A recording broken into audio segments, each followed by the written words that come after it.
On s'est retrouvé avec un flux de personnes qui nous contactent, qui nous démarchent. Et au final, on se retrouve à avoir les mêmes personnes qui nous prospectent et je trouvais ça super drôle. Moi, ce qui m'énerve et ce qui me frustre le plus dans tout ça, c'est que des marques tombent dans le panneau. Mine de rien, dépenser de l'argent en publicité, te confier une enveloppe marketing.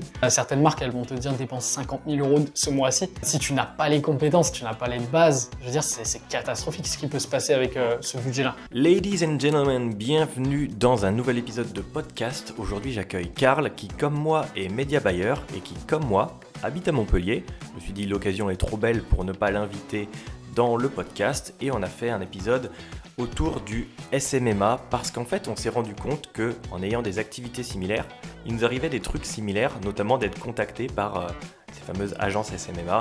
Vous savez pas ce que c'est, vous savez pas ce qui nous est arrivé, on va vous raconter des anecdotes assez croustillantes. Le monde est petit, c'est tout ce que je peux vous dire. En tout cas, je pense que c'est un épisode qui va vous plaire si vous aimez le marketing, ce qui est normalement le cas si vous écoutez ce podcast. Sans plus attendre, bon épisode, bonne écoute, ciao ciao. Karl, salut. Enchanté. T'es content d'être dans le setup du podcast? Super plaisir. Oh, on a mis 1 heure à paramétrer le truc. Des petits bouts de câbles par ici, un appareil photo là et là, les 2 micros, ouh là là là. Incroyable. Montre un petit peu ce que tu as sur... J'ai même un petit micro-cravate pour me backup. Ouais. On a fait ça bien quand même parce qu'aujourd'hui, on a un sujet qui nous tient à cœur tous les deux. En fait, Karl et moi, on est tous les deux média buyers. On fait de la publicité en ligne. Je te laisserai te présenter juste après, si tu veux. Mais en gros, du coup, on fait tous les deux de la publicité en ligne. Et il y a un sujet autour de la publicité en ligne qui tourne beaucoup, qui est... Le SMMA. Et le SMMA, ça veut dire quoi? Social Media Marketing Agency. Ah, ok. Donc, les agences de marketing social media. Donc, des gens qui font de la pub et sans doute de l'organique, plein de trucs. Ouais, exact. On va en discuter après, mais ça va être un sujet passionnant. Ah ouais, je pense qu'on a pas mal de trucs à dire sur le sujet, des petites anecdotes croustillantes. Avant qu'on rentre dans le vif du sujet, Karl, bienvenue sur le podcast, bienvenue sur la chaîne. Dis-nous, vas-y, qui es-tu, que fais-tu? Yes, pour me présenter, moi c'est Karl. Donc je fais de la publicité en ligne depuis 4 ans maintenant. Et Gaëtan, c'est mon principal concurrent. Non, en vrai, je fais de la publicité aussi en tant que freelance sur TikTok et sur Meta. Et puis donc moi j'ai un background beaucoup d'agences. Je travaille beaucoup dans des agences marketing, etc. Voilà, j'ai dépensé des millions d'euros en publicité sur les réseaux, principalement du coup sur Facebook et puis là plus récemment du coup sur TikTok, etc. C'est aussi pour ça que du coup, puis en plus de ça, on habite tous les deux dans la même ville maintenant, donc c'était l'occasion de se voir. Ouais, alors c'était le hasard qui fait bien les choses. Genre toi, t'arrives à Montpellier, je venais de m'installer à Montpellier. On est tous les deux dans le media buying. On fait du contenu TikTok et d'autres plateformes. Et on est tous les deux, on fait du street workout. Ouais, on va dehors dans des parcs, on fait des tractions, on fait des pompes et des trucs un petit peu plus acrobatiques, quoi. Tous les deux, quoi. C'est trop drôle. En vrai, c'est drôle le nombre de points communs. Et non, franchement, très curieux de passer dans ce podcast et puis de voir un petit peu. Ouais, et puis si ça se passe bien, j'en ferai un véritable studio qui servira à d'autres épisodes. Bon, on n'est pas à Paris, donc c'est plus difficile de trouver des invités. Je suis content que tu sois là. Mais rentrons dans le vif du sujet. Alors, les gens ne voient pas, mais là, il y a un big écran où on a pris des notes sur le SMMA parce qu'on travaille nos sujets. La petite souris sans fil pour que ce soit nickel. Alors, à la base, le sujet qu'on s'était dit, c'est le SMMA est une arnaque, entre parenthèses, point d'interrogation. Tu vois, moi, il y a une média buyeuse dont je parle tout le temps, j'adore son contenu et tout, c'est Dara Dene, que tu connais certainement. Elle fait beaucoup de contenu sur YouTube, sur TikTok. Et une des vidéos qu'elle a faites, justement, c'est le SMMA, c'est un scam. En français, le SMMA est une arnaque, pour plein de raisons qu'on va élaborer. Est-ce que tu pourrais aussi élaborer sur au-delà de traduction de SMMA, c'est quoi, tu vois, du SMMA? Ouais, alors le SMMA, moi j'ai commencé sur YouTube, quand j'ai commencé, on va dire, le marketing digital, j'ai vu tout ce qui était dropshipping, etc. Tu vois, les nouvelles opportunités, le Eldorado, il y avait le MLM, il y avait les crypto-monnaies, il y avait tout ça. Donc ça faisait beaucoup de choses, mais le SMMA, c'était aussi quelque chose qu'on n'entendait pas trop parler à l'époque, c'était en 2018-2019. Ça commençait à émerger un peu.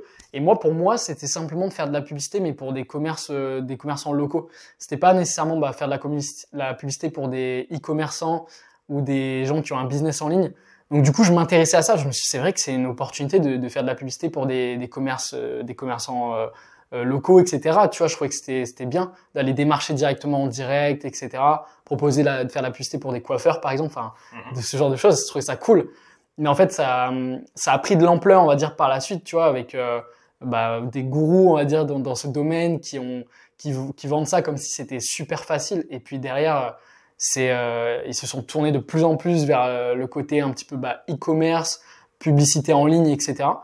Et c'est de là que nous, on a été impacté directement dans notre métier de média buyer parce que on s'est retrouvé avec un flux de personnes qui nous contactent, qui nous démarchent.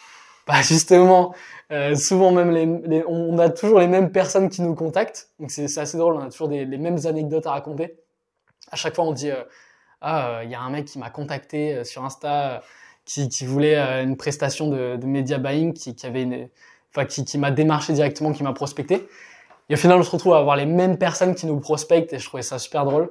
C'est une des raisons pour lesquelles on a décidé de faire cet épisode de podcast, notamment parce qu'on s'apercevait qu'en fait, on était démarché par vraiment les mêmes personnes au même moment. Et on s'est dit, putain, mais il y a un truc qui est en train de se passer, des gens qui sont en train de... Ils ont leur petite méthode là on va aller contacter tous les médias buyers et on va les faire rentrer dans notre agence SMMA, quoi. Ils délèguent absolument tout et ils n'ont aucune connaissance, compétence de ce qu'ils sont en train de faire. Simplement des personnes qui suivent les gourous qu'ils voient sur Twitter ou j'en passe. On les voit un peu sur tous les réseaux avec la Rolex au poignet à Dubaï. Ce genre de personnes qui vendent des formations SMMA et derrière, c'est leur business model et vous êtes simplement, enfin, les personnes qui font du SMMA, c'est simplement des personnes qui suivent la trend, on va dire ça comme ça. Après, j'en veux pas à ces gens-là parce que d'un autre côté, quand tu commences le marketing, il y a pire, il y a le MLM, il y a tout ça, il y a pire encore, mais... Anecdote sur anecdote. Donc, revenons un petit peu là sur le début de la question, c'était le SMMA, c'est quoi? Est-ce un nouvel Eldorado? Et tu as parlé à juste titre de MLM, tu viens d'en reparler. Tu as parlé de dropshipping et encore d'autres trucs. Mais là, le MLM, pareil, c'est rigolo parce que donc tous les deux, on fait du street workout, d'accord? Les gens pourront regarder. On est allé s'entraîner. On a rencontré un mec qui a essayé de nous faire un espèce de schéma de Ponzi là, pour nous vendre des barres protéinées Herbalife, quoi. Et en fait, c'est toujours la même chose. Que ce soit avec le dropshipping, que ce soit avec le SMMA, que ce soit avec le MLM ou quoi, ça part toujours d'une idée qui est louable au final. C'est essayer de créer un business qui va permettre de m'extraire de la rat race, etc., gagner de l'argent soi-même. Très bien. Mais en fait, ça dérive, je trouve, très rapidement vers faire de la quick money. Ouais, c'est ça. Peu importe ce qu'il en coûte. Et généralement, ce qu'il en coûte, c'est un business qui n'a pas d'âme, tu vois. Enfin, je dis ça parce que moi, j'ai fait du dropshipping. Je ne suis pas le plus grand dropshipper de la Terre. J'ai eu quelques petits résultats. C'était pas ouf non plus, tu veux. Donc, voilà, les dropshippers qui ont réussi, vous pouvez hater dans les commentaires. Ça me fera plaisir. Mais j'en suis revenu en tout cas parce que j'ai l'impression que c'est pas un truc qui collait à mon ADN, tu vois. Genre, tu vends des produits de Chine. On en dira ce qu'on en veut. Au final... c'est toujours le truc où tu t'en fous des produits, et tu t'en fous de leur qualité. Si tes clients ils sont pas livrés ou qu'ils se plaignent, c'est le problème du client et pas du business. Et ça me va pas, tu vois. Ouais, c'est un business qui est très froid. Il y a pas de, comme tu dis, il y a pas d'âme, il y a pas de contact humain, si ce n'est le SAV. Et voilà quoi, ta FAQ c'est la même que tout le monde. Enfin, tu vois, il y a aucun storytelling, même souvent l'histoire à raconter derrière. Il y a même pas non plus de ce qu'on appelle les founder market fit aussi, qui sont de plus en plus je trouve mis en avant sur les réseaux, le building public, etc., qu'on voit sur LinkedIn, de plus en plus de marques qui émergent comme ça, et je trouve ça génial. Elles ont vraiment une cause, et là, je trouve qu'il y a réellement une âme, etc., tu le vois, c'est complètement différent. Donc oui, le dropshipping, c'est pas mal en soi, mais je pense que c'est mieux d'avoir, disons, un business model qui te colle à la peau, quelque chose où tu te dis, en fait, quand tu vois la personne, ouais, elle est faite pour faire ça, tu vois. Mm-hmm. Genre c'est important. En fait, ouais, quel que soit le business model, au final, ça revient aussi à la capacité de la personne à faire les choses bien, quoi. Ouais. À choisir de faire, je dis les choses, je sais pas, avec vertu, tu vois, de s'inscrire dans le long terme, de faire attention à ses clients. Mais ça signifie aussi d'accepter peut-être de progresser plus lentement, je sais pas, de prendre plus de temps à checker les produits, à traiter les problèmes des clients, et ça rentre dans une autre dimension. Et ceux qui font ça, que ce soit dropshipping, SMMA ou quoi, franchement, je les encourage à le faire parce qu'ils font des vrais business en fait. Quoi. Ouais, mais c'est comme tout, hein, de toute façon. C'est juste que l'extrême majorité ne le font pas, mais c'est clair que si tu peux démarrer en dropshipping, Gymshark l'a fait, il y en a plein qui l'ont fait, et derrière, tu fais une vraie marque. Mais ouais. Mais bon, nous, aujourd'hui, on a quand même choisi un axe un petit peu plus tranché, parce que bon, honnêtement, d'accord, là, j'essaie d'ajouter du positif, mais on en a vu beaucoup du négatif, ce qui nous amène à ce sujet aujourd'hui. Bon, Karl, vas-y, raconte un petit peu ce qui nous est arrivé récemment, là, donne des exemples. Écoute, là, la dernière personne qui m'a contacté, c'était pour... elle a pris un rendez-vous sur mon calendrier en m'ayant vu une vidéo de moi sur TikTok. Et cette personne-là, donc arrivée lors du call, déjà très tôt le matin, tu vois, tu sais que je déteste ça. D'ailleurs, j'ai un petit podcast qui s'appelle Grasse Mat, donc je déteste pour vous dire à quel point me lever tôt le matin. Le mec prend un rendez-vous le matin et tout, donc je me lève, tout ça. Et en fait, cette personne-là, déjà, me demande mes compétences, donc me demande du social proof, etc., ma preuve sociale, donc pour quelle marque j'ai travaillé, etc. Et cette personne, en fait, il faut savoir qu'elle n'a pas de clients, mais ça, je me rends compte très très rapidement. Et elle me démarche tout simplement pour voir si elle peut, si mes prestations sont pas très chères, etc., pour prendre une marge sur mes prestations, pour ensuite contacter des marques et essayer de faire la passerelle entre moi et la marque, et de cette manière prendre une marge. Donc c'est vraiment le modèle SMMA qu'on voit actuellement partout, et c'est ce que font la plupart des gens, donc nous contacter sur Malte, sur les réseaux sociaux, etc., prendre des rendez-vous avec nous dans les calendriers. C'est-à-dire que toutes les semaines, on a un rendez-vous comme ça avec quelqu'un dans le SMMA qui n'a pas de clients, qui n'a pas de compétences, qui est très souvent très jeune. Souvent, c'est des adolescents de 18 ans, 19 ans, c'est pas pour critiquer, mais des gens qui n'ont pas d'expérience et qui, en fait, des fois même nous prennent de haut en disant que nos tarifs sont trop chers, etc.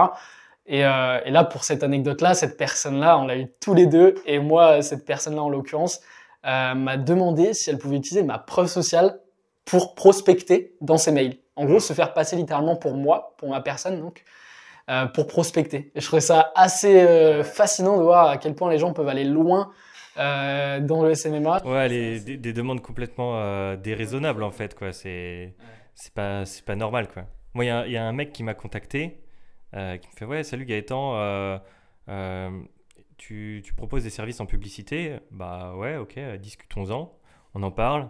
Donc, nanana, j'ai mes clients, ok, bien. C'est quoi tes tarifs? Bah, ça dépend, t'as besoin de quoi et tout. Ouais, j'ai besoin de ça, là, vite fait, c'est quoi tes tarifs? Donc, on avance sur les tarifs. Ouais. Et le mec me demande, ouais, d'accord, et elle inclut quoi ta prestation? Et il commence à creuser comme ça, en prenant des notes, machin. Et à la fin, il fait, et comment on peut faire pour systématiser ton travail? Là, j'ai halluciné sur la question, quoi. C'est genre le gars, je suis en train de lui expliquer qu'est-ce que je peux faire pour lui expliquer le truc. Et lui, tout ce qu'il a envie de savoir, finalement, c'est comment faire pour, après que je lui ai dit ça, me dégager de l'équation et vendre le truc pas cher. Je dis, mais c'est what? Ah, c'est trop normal, les business où ils te disent que tu peux faire de l'argent sans rien faire. La monnaie rapide. Ouais, la quick money. Ouais, c'est ça. Il y a un gars, mais ça c'était il y a un petit peu plus longtemps quand même, le gars qui m'a limite pris de haut, quoi. Tu vois, c'était moi j'ai une agence de social marketing, social media marketing agency, tu sais, avec vraiment son meilleur accent anglais et tout, et puis un ton suffisant comme ça, et je me disais, mais en fait c'est plein de signes de plusieurs personnes qui à chaque fois ont toujours le même profil. Et on dit ça parce qu'on a commencé à s'apercevoir d'une tendance, quoi. Et quand on s'aperçoit d'une tendance, on se dit merde, il se passe quelque chose. Et le truc qui est en train de se passer, c'est qu'aujourd'hui, on est capable de détecter quand il y a une personne qui nous contacte, qu'elle va nous bullshiter en fait. Un premier message. Ouais, dès le premier message. Dès le premier message, c'est ok, lui, je le sens pas, ça va pas le faire. Ah, puis du coup, ce qu'on fait maintenant, c'est que, je pense en tant que média buyer, entre média buyer, on se dit, écoute, si t'as lui qui vient te contacter dans 5 minutes, c'est normal. Ouais. C'est une agence SMMA. Et je t'avais fait, ah bah non, il m'a pas contacté. 5 minutes plus tard, j'ouvre mon téléphone. Hey, il vient de me contacter. Ça, c'était assez fou. Moi, ce qui m'énerve et ce qui me frustre le plus dans tout ça, c'est que des marques tombent dans le panneau. Parce que y a aucun accompagnement derrière. Il faut comprendre que ces gens-là n'ont aucune compétence. Ce sont des gens qui ont juste suivi une formation en ligne, et encore, s'ils l'ont suivi jusqu'au bout, parce que quand on voit les stats des personnes qui suivent les formations jusqu'au bout, déjà, voilà. Mais une marque qui m'a contacté sur TikTok récemment, qui m'a dit, voilà, à la fin du call de découverte, ah oui, voilà, j'hésite entre vous et une agence SMMA. Dans ces cas-là, qu'est-ce que tu répondrais? Ça m'intéresserait. Parce que moi, je t'avoue, je voulais pas décrédibiliser cette agence, mais en même temps, t'es un peu énervé, tu vois. Tu te dis, bah ouais, mais en fait, cette agence-là, peut-être qu'elle fait appel à moi, en fait, pour justement faire la prestation. Ouais, j'aime pas être négatif d'un côté ou de l'autre avec les choix du client, avec les agences et tout, parce que voilà, chacun fait son truc et voilà quoi. Mais ouais, enfin, faut se méfier, faut savoir ce qu'on te propose. Moi, à la base, quand on me demande mes services, j'essaie d'y répondre au mieux, de dire voilà ce que je sais faire, voilà ce que je peux vous proposer. Puis derrière, voilà le tarif, ça vous va, ça vous va pas. Après, comparer avec les autres, c'est toujours compliqué, quoi. Bien sûr, c'est toujours, Mais ouais, si on m'a jamais posé la question directement, genre il y a une agence SMMA en face, qu'est-ce que t'en penses? Parce que là, qu'est-ce que j'aurais dit? Genre, euh, je sais pas, dites-moi un petit peu, qu'est-ce qu'ils vous proposent, quoi. C'est ça en fait la question, qu'est-ce qu'ils vous proposent? Quelle est la différence avec moi? En quoi c'est mieux? En quoi c'est différent? En quoi c'est moins bien? Et ensuite de creuser un petit peu, parce que généralement ce que nous on constate qui est moins bien, et je te laisse compléter ce que j'aurais oublié, tu vois, c'est que c'est de la vente de compétences qu'ils n'ont pas, euh, vendues par des managers qui savent pas manager en fait, quoi. C'est juste des gens qui vont contacter vont contacter d'autres. Ouais, il n'y a pas d'équipe, c'est juste un truc comme ça, c'est tiens, je vends un service, j'en vends un autre, un peu poubelle, quoi, et du coup, il n'y a pas de qualité, de longévité dans le truc, de synergie qui se crée. Et c'est dommage, quoi. Parce que derrière, on a l'impression que c'est une agence. Mais des agences, il y en a qui marchent très bien, qui font les choses bien. Toi, tu travailles pour une agence et ils sont très costauds, quoi. Je travaille pour une agence qui est très carrée, etc. Il n'y a rien à voir avec... mais c'est pas des agences qui se revendiquent agence SMMA. Très souvent, justement, ce terme-là est employé justement par soit des gourous, soit des personnes qui ont suivi la formation de ces gourous-là. Et oui, on le voit par exemple sur Twitter, des gens qui parlent de SMMA, etc., qui font énormément d'argent parce qu'ils facturent comme des cochons, mais derrière, la prestation, les performances et ce qu'elles suivent, je suis pas certain. Il y a toutes ces choses-là aussi. Elles mettent en avant beaucoup qu'elles facturent les clients, qu'elles facturent très cher, mais est-ce qu'elles vous montrent les résultats qu'elles apportent à leurs clients? Et est-ce que ces résultats-là sont vérifiables? Est-ce qu'il y a des case studies? Moi, j'en vois pas souvent. Est-ce que... Attends, question... j'aime bien prendre, tu sais, être l'avocat du diable. Je vais arriver à le dire. Est-ce qu'on n'est pas des gros rageux de ne pas avoir une agence SMMA peut-être qu'ils ont de bien meilleurs résultats que nous. Peut-être que en fait, c'est facile de devenir riche et que c'est nous, on a des croyances limitantes, on n'a pas le bon mindset. Tu vois, tout ce vocabulaire. Et qu'est-ce que tu penses de ça, après tout? Écoute, moi, ce que j'en pense, c'est qu'il y en a qui ont des compétences, il y en a qui n'en ont pas, que ce sont juste des personnes qui font du dropshipping de service. Donc, c'est même pas comparable selon moi. Après, on peut dire qu'on est des rageux si on veut. Après, je pense pas qu'on ait à se plaindre à ce niveau-là. On n'a pas besoin des agences SMMA pour gagner bien notre vie. Justement, souvent, je pense même on essaye d'être très cash avec eux dès le début parce que sinon, ça essaie de faire baisser nos tarifs, enfin j'en sais rien. Non, c'est vrai. Excuse-moi. C'est vrai qu'à ce niveau-là, qu'est-ce que j'en pense? Je pense pas qu'on soit des rageux. Je pense que ce soit simplement qu'on ait un coup de gueule en ce moment parce qu'on voit que c'est une tendance, c'est une trend et que forcément, et que c'est pas une bonne tendance. Ouais, c'est ça. C'est nous ce qu'on veut, c'est la performance.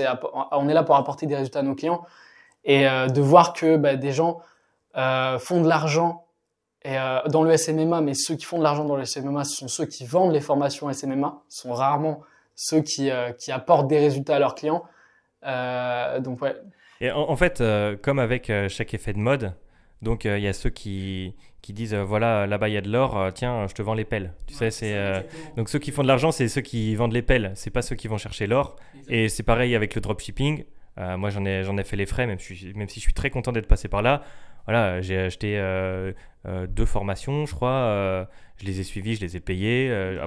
Et voilà, je me disais, écoute, en suivant cette formation, forcément, je vais avoir de super résultats et tout. Non, quoi. Et en fait, avec le SMMA, on voit exactement la même chose.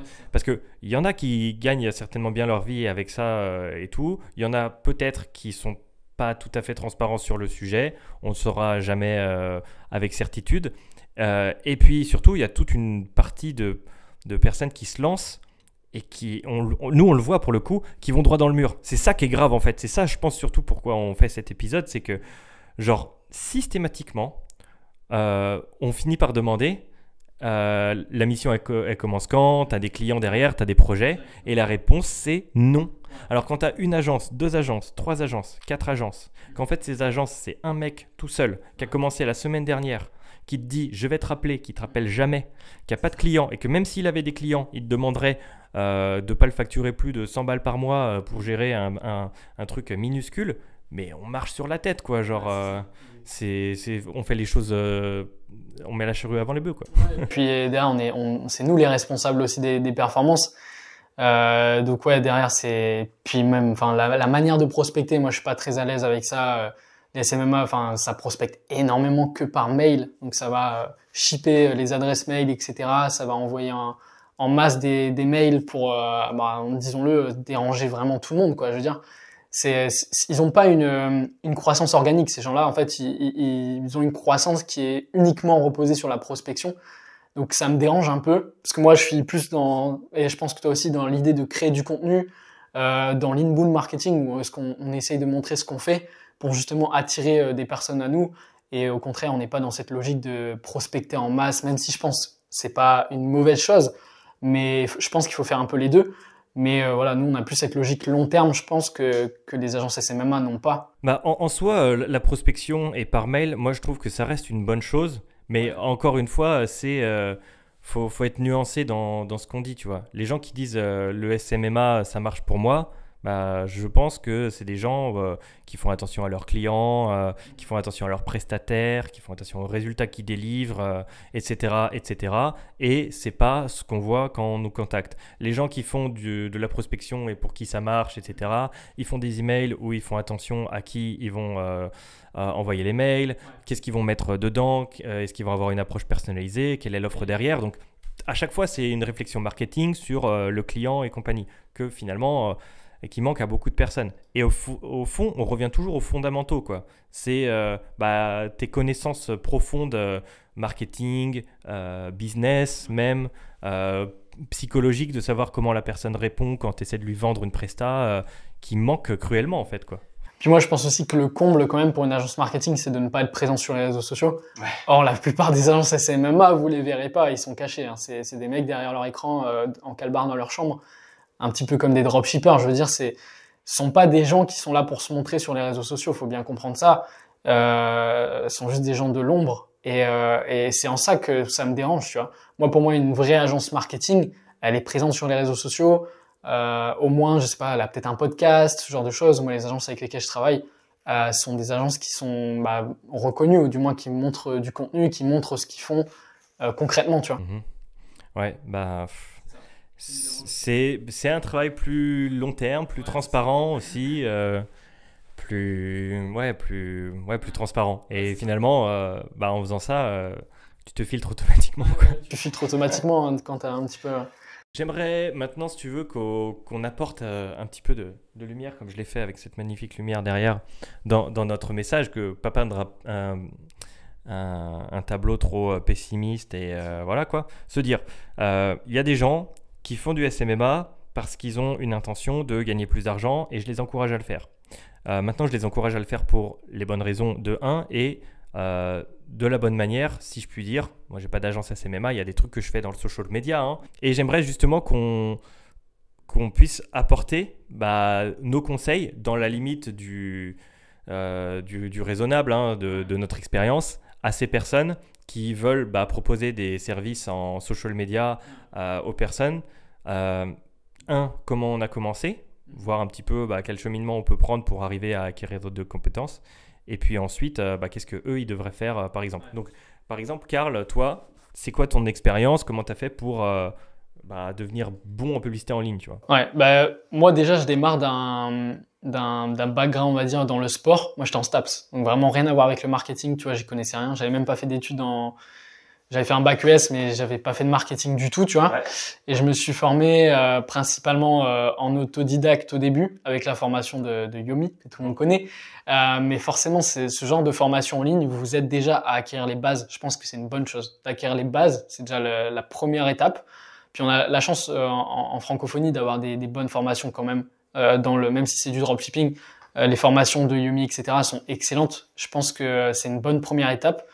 Après ça, en termes d'expérience, je pense la première chose, c'est peut-être aussi d'avoir une expérience salariale, pourquoi pas. C'est pas une mauvaise chose, selon moi, même si en ce moment on a énormément le mythe de faire son business solo, etc., faire son truc. On dénigre un petit peu le salariat, et moi le premier au début.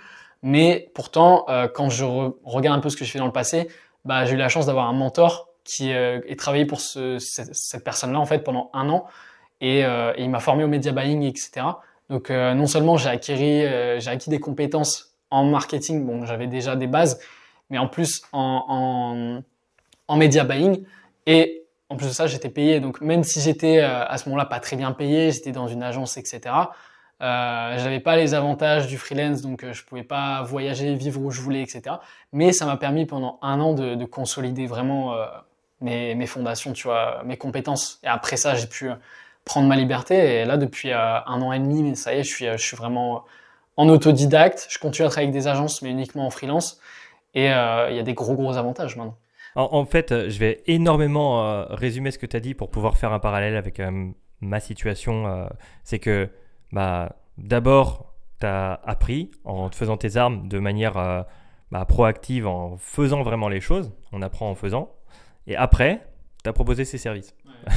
Et en fait, cette première étape, elle n'est pas du tout faite par le SMMA. Alors, je pense que c'est pas forcément nécessaire d'être média buyer, expert, de gérer des gros comptes et tout, mais au moins avoir un minimum la connaissance de ce qu'on fait, quoi. Et en ce qui me concerne, bah moi j'ai commencé par le dropshipping. Je disais, j'ai acheté des formations, j'ai fait mes boutiques, je me suis bien cassé la gueule dessus. Je faisais n'importe quoi au début quand j'y repense, genre mes publicités, mes sites, mes choix et tout, mais c'était débile. Mais je suis très content d'être passé par là parce qu'aujourd'hui je fais plus ces erreurs. Et c'est après justement avoir fait toutes ces erreurs que j'ai acquis finalement plein de connaissances sur la publicité en ligne, le marketing, gérer des campagnes, le côté créatif, et que j'ai commencé à le proposer progressivement à des clients. Mais genre jamais je me serais senti à l'aise de me dire bon écoute, je vais prendre une formation, je vais contacter tous les freelances de Malte là, je vais me faire une armée de prestats et je vais commencer à vendre des services sans avoir une idée même de ce que je peux proposer, de combien ça coûte. Genre des questions de base sur la publicité en ligne, les gens n'étaient pas capables de me répondre. Je me dis mais tu peux pas vendre ça, c'est pas... Puis même au-delà de ça, tu vois, moi je travaille pas pour un CEO d'agence qui a pas autant de compétences que moi en media buying. C'est le mec qui crée une agence de publicité. Il faut au moins qu'il ait un niveau équivalent à toi, je pense, sinon c'est dramatique. Le client, comment il fait au niveau de la communication. Puis la plupart du temps, en plus, les agences SMMA, bon, pour remettre un peu le couteau dans la plaie, elles te mettent pas en relation avec le client. En fait, c'est-à-dire elles font la passerelle entre les deux. Certaines, pas toutes, mais certaines. Et ça, c'est catastrophique. Comment tu fais, en fait, pour créer une relation avec ton client? Comment tu fais pour lui montrer les résultats, etc. Alors, tu fais des rapports qui sont, ouais, mais c'est pas la même chose, quoi. Tu vois? Ouais. Putain, en fait, c'est un sujet qui s'arrête jamais, quoi, parce que...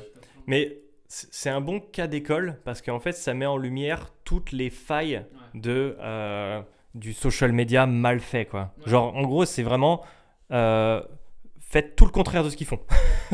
c'est trop ça, quoi. Genre, t'as envie de faire des publicités en ligne bien, d'abord, t'apprends à en faire. T'as envie de vendre ta presta, de recruter quelqu'un, avant, t'apprends à le faire et t'as des clients.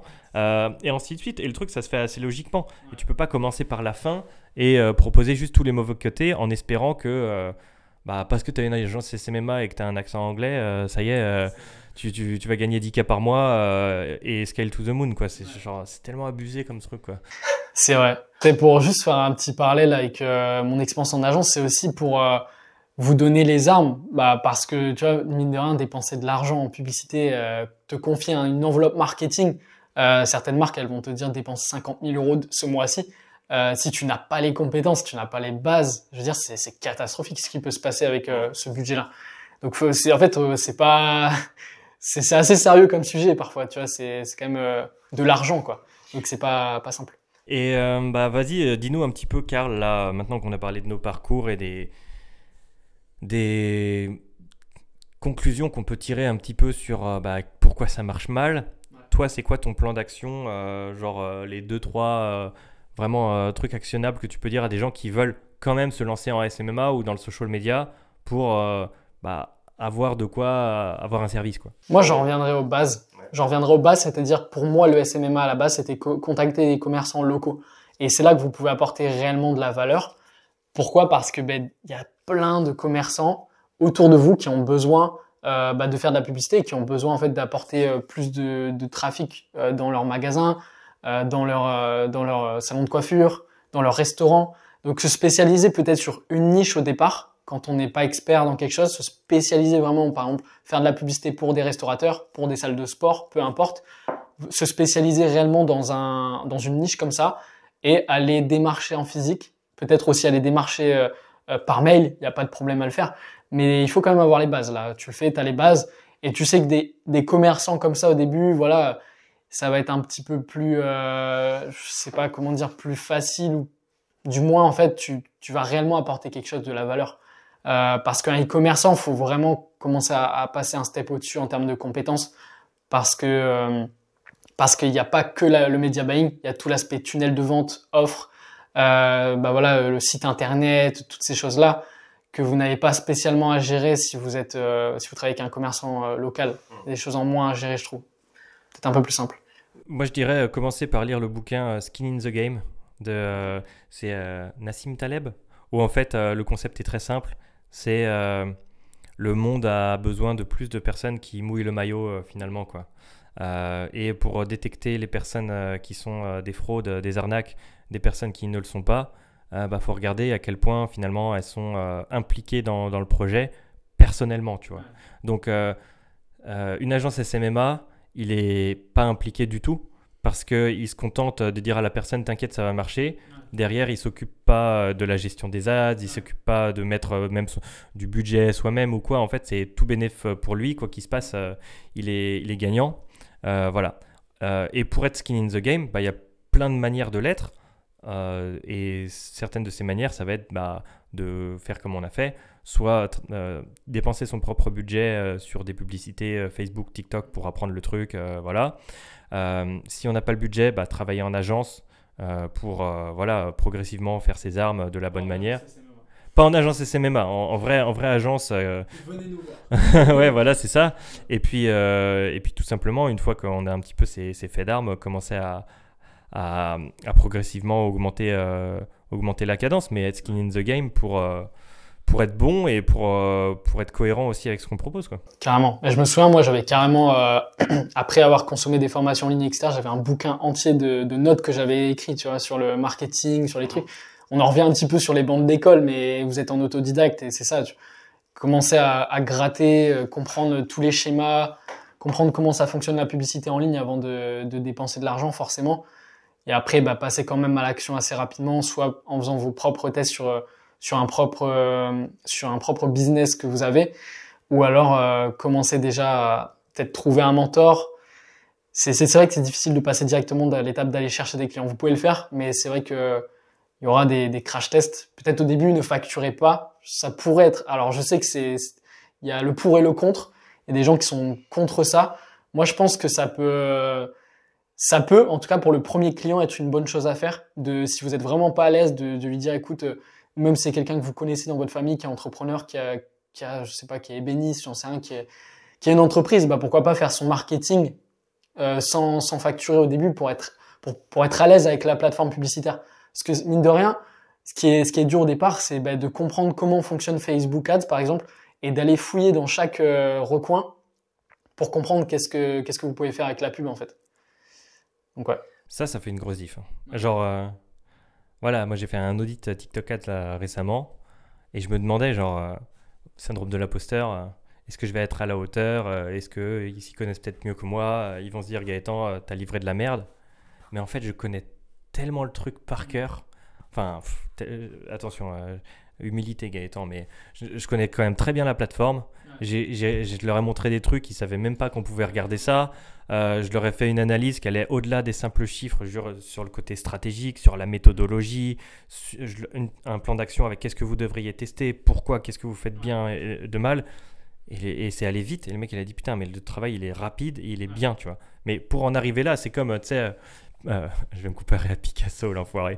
Tu sais, il y a cette histoire de Picasso, là, il fait un petit dessin sur un bout de papier, sur un mouchoir, on va dire, tu vois, sur une serviette. Et tu as la serveuse qui passe à côté du resto serviette, machin, là, qui dit vous pouvez me le donner, j'aime bien ce dessin. Il fait d'accord, je vous le vends à 5 millions, tu vois. Je sais plus, bon, ça va être une anecdote pourrie, hein, mais vous comprenez le délire. La meuf, elle fait non, mais vous l'avez fait en 5 minutes, là, ça vaut pas 5 millions. Elle fait non, mais en fait, ça me prend des années d'expérience. Alors, je restitue très très mal les anecdotes, mais vous avez compris le fond du message, c'est tout ce qui compte.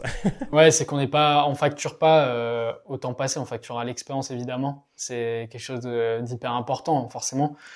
Et voilà, les agences SMMA n'ont pas l'expérience, mais elles facturent quand même très cher. Donc ça, c'est sûr que c'est... Si on récapitule, Karl, disons-nous un petit peu là. On a parlé de SMMA. Qu'est-ce que c'est que le SMMA? Pourquoi les gens s'y intéressent? Pourquoi on pense qu'ils s'y intéressent pour les mauvaises raisons, ce qui les amène à faire de mauvais choix? Et qu'est-ce qu'on ferait à la place? Qu'est-ce qui reste à ajouter dans cet épisode? Écoute, il faudrait rajouter une petite conclusion. Thèse, antithèse, synthèse. Moi, je dirais que le SMMA, tout comme le dropshipping, tout comme les autres modèles qui vont arriver après, ce sont juste des modèles. C'est toujours la chose que je dis, ce sont des modèles qui consistent à procéder à un échange de valeur en l'échange d'une rétribution financière. Voilà. Donc ça vous permet peut-être de gagner votre vie. Va falloir aller au-delà. Et c'est à peu près tout, quoi. Et ça veut dire avoir un vrai business, faire les efforts pour construire sur le long terme. Contenu, pas contenu, peu importe. Mais il faut aller à l'étape d'après. Et si c'est ce que vous avez envie de faire, allez-y.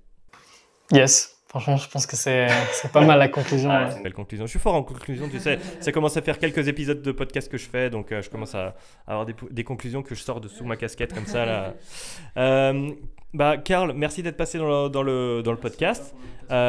Vu que c'est la fin de cet épisode, je te laisse peut-être nous dire si tu as envie qu'on te retrouve, si tu as un dernier message à nous partager. Ouais, moi c'est juste sur les réseaux sociaux, c'est Karl Wibo. Vous pouvez regarder donc Karl, c'est A-R-L, Wibo, W-Y-B-O. Donc je suis présent sur TikTok, Instagram, je pense à peu près présent pareil sur les mêmes plateformes. OnlyFans aussi ou... OnlyFans. Évidemment, oui. Je fais du SMMA avec des filles. Ah ouais, le nouveau business à la mode après le SMMA, OnlyFans. On en parle, mais c'est réel, hein. Il y a des trucs comme ça en ce moment. Hein. Genre... Un prochain épisode sur OnlyFans peut-être. C'est ça. Alors, ça ferait un épisode bien putaclic sur... On aurait dû parler de ça. pour la prochaine fois. Ça peut être pas mal. Ok, écoute, du coup, merci pour nous retrouver Karl sur tous les réseaux en vidéo. Il l'a dit au début de l'épisode, hein, c'est mon concurrent principal sur le contenu. Donc on parle des mêmes sujets sur les mêmes plateformes. Écoutez, je l'ai invité, vous avez vu. On s'entend bien quand même. C'est sympa quand même. Bon, Karl, j'espère que l'épisode t'aura plu. Ça aurait été la première fois que je fais un podcast comme ça en local dans mon petit bureau de quelques mètres carrés. Très content de l'avoir fait, je trouve que ça rendra pas mal. J'espère qu'on n'aura pas eu trop de problèmes techniques, mais ça m'a l'air bon. Ouais. Yes! Un épisode dans la boîte et j'espère qu'il vous aura plu à toutes et à tous. Pensez à vous abonner, à laisser un pouce et à le colorer en bleu et à bientôt pour un prochain épisode. Yes. Ciao, salut.